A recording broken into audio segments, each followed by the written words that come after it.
How's it going, Star Seekers? Welcome back to the channel, where today we're going to be taking a look at Tanuki Justice. Set in feudal Japan, the game is a fast-paced run and gun platformer offering some classic arcade vibes and gameplay similar to the Mega Man series. Tanuki Justice sees you battling your way through 6 challenging arcade-style levels, either on your own or with a friend, as you attempt to stop an evil overlord from taking over the world. Before you can actually stop him though, first you're going to have to fight your way through his hordes of minions, which is much tougher than it sounds.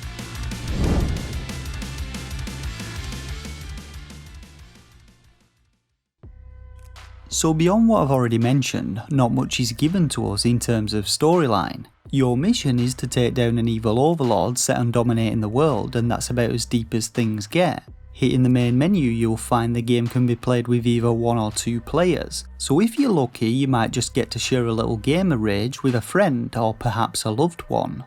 Now upon starting the game we get a quick tutorial giving us a rundown of the control scheme, which is relatively straightforward. We move our character with the left thumbstick or D-pad, jump with the B button, and we can perform a double jump by hitting it a second time. Your primary weapons in the game are shurikens, which can be thrown as fast as you can tap the Y button, but there's no auto fire in the game, so trust me, your thumb is going to get a mega workout with this one. Now the game also allows you to lock your aim in place by pressing the ZL button whilst firing, though I did find this mechanic a bit hit and miss and I really needed to use it.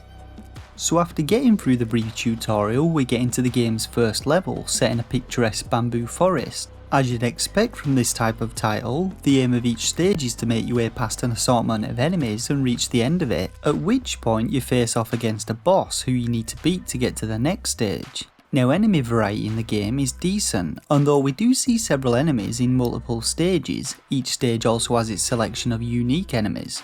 These range from standard ninjas who run at you and try to chop you, or those who throw shurikens your way, to larger, more challenging enemies that take multiple hits to kill, and several mid-stage sub-bosses who are tough to beat but offer an extra life if you manage to take them down.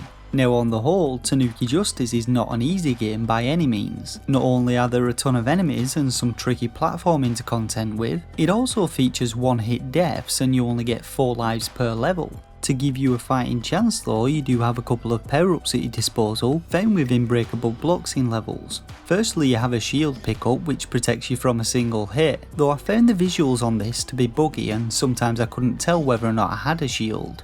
Next you have a shuriken power-up which turns them pink, increasing the damage and range, and trust me you're going to want to keep a hold of this power-up for as long as possible because the range on your standard shurikens is incredibly short.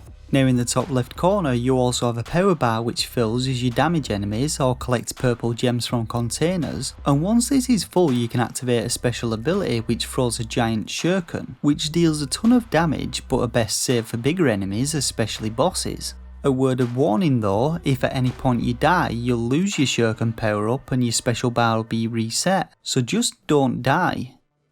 So each stage in Tanuki Justice is relatively short, and like classic NES games, they rely on the difficulty to extend the playtime of the game. Even on normal difficulty, the game proves quite a challenge, but luckily completing a level opens it up in the level select menu, so you can practice it over and over to memorise enemy patterns, and you can quickly restart the level from the game's pause menu. Despite me getting frustrated after attempting a level for the 20th time, I actually found level design in the game to be very good, and each attempt that I had saw me progressing further into stages until I eventually managed to beat them. What I will say though is that the power-ups are infrequent, and I found them to be pretty much a necessity in the later levels. Losing them often results in you losing several lives, ruining a good run, which can be incredibly frustrating. Now if you manage to get through the game on normal mode, you can give it another go on either hard or insane difficulties, which significantly ramps up the challenge. Not only are stages populated by a ton of additional enemies, but they also have their attack speeds increased, and this also includes the end of stage bosses. Beating the game on normal mode also unlocks survival mode, which sees you trying to survive for as long as possible against set waves of enemies. There's also a second mode which I haven't yet unlocked, and I assume this requires you to beat survival mode or the game on a higher difficulty.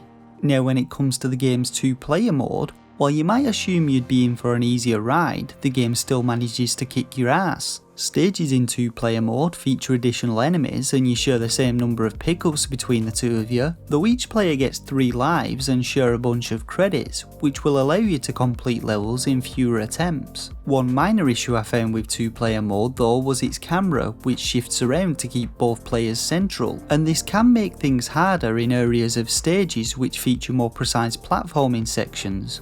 So in all, I actually had a pretty good time playing Tanuki Justice, despite it being a relatively short and frustrating affair. As it stands, it's not the longest of titles, and I really would have liked to have seen some online high score leaderboards or a speedrun mode, which would have really added more replayability to the game. I liked the game's visual variety, both level and boss designs were good, and its audio design was also decent, though its catchy stage music does start to grate on you a little after your 50th attempt at a stage. If you're a fan of old school platformers and are looking for a new challenge to scratch that run and gun itch, then I highly recommend checking out Tanuki Justice. So now let's get on to rating the game. Now I rate games between 1 and 5 stars, with a shovelware stamp of approval reserved for the worst games on the eShop. This rating is based on my own personal opinion on the quality and quantity of a title's gameplay, and whether I feel it offers value for money to potential buyers. For a rating, I'm gonna give Tanuki Justice 3 out of 5 stars. Tanuki Justice features some great retro gameplay, its controls are tight, and there's plenty of challenge on offer with its range of difficulties, but with only 6 stages and limited replayability, those hardcore veteran gamers out there might be left wanting more after they breezed their way through the game's insane mode. You can get Tanuki Justice from the UK Switch eShop, where it's usually priced at £12.99, or from the US eShop for $14.99. Alternatively, if you're a bit of a collector, you'll soon be able to pick up a limited edition physical copy of the game from the Pixel Heart online store for around €30 or $36 US. And that just about wraps up this review of Tanuki Justice. Hit that like button if you enjoyed it, and let me know your thoughts and opinions on the game in the comments section below. Make sure to hit that subscribe button if you want to be notified of future Nintendo Switch reviews, and jump onto the Starseekers Discord server to join its growing community. For now though, I just want to thank you all once again for watching, and until next time, take care and game on.